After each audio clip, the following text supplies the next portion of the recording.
ఉపాధ్యాయుల సమస్యలను ప్రభుత్వం పట్టించుకోవడం లేదన్నారు ఎమ్మెల్సీ కల్పలతారెడ్డి. స్పెషల్ టెట్లో ఎలాంటి సవరణ చేయలేదన్నారు. ఇన్ సర్వీస్ టీచర్ల తరపున కేంద్రానికి ఎందుకు లేఖ రాయలేదని నిలదీశారు. వెంటనే వారికి టెట్ నుంచి మినహాయింపు ఇవ్వాలని కోరారు. అలాగే సస్పెండ్ చేసిన టీచర్లను విధుల్లోకి తీసుకోవాలని డిమాండ్ చేశారు కల్పలతారెడ్డి.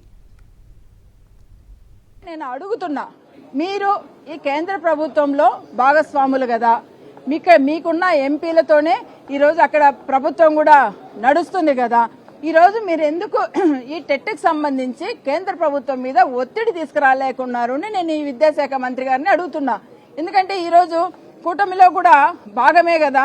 ఈరోజు మీరు ఏదైతే ఈరోజు చెప్తున్నారో, మీరు ఇక్కడ ఆంధ్ర రాష్ట్రంలో మీరు విద్యాశాఖ మంత్రి గారు, అక్కడ మీరు ఎక్కడైనా కూడా కేంద్రం మీద ఖచ్చితంగా ప్రపోజల్ తీసుకురావాలి. ఇక్కడ ఆంధ్ర రాష్ట్రంలో ఉన్న ఇన్ సర్వీస్ ఉన్న టీచర్స్ కు కంపల్సరీ టెట్ మినహాయింపు ఇవ్వాలని ఇక్కడ విద్యాశాఖ మంత్రి గారు ఖచ్చితంగా కేంద్ర ప్రభుత్వానికి ఒక రిప్రజెంటేషన్ అన్నా ఇవ్వాలి అని మేము డిమాండ్ చేస్తున్నాం. ఎందుకు ఇవ్వరు? మీరు ఎందుకు మౌనంగా ఉన్నారు?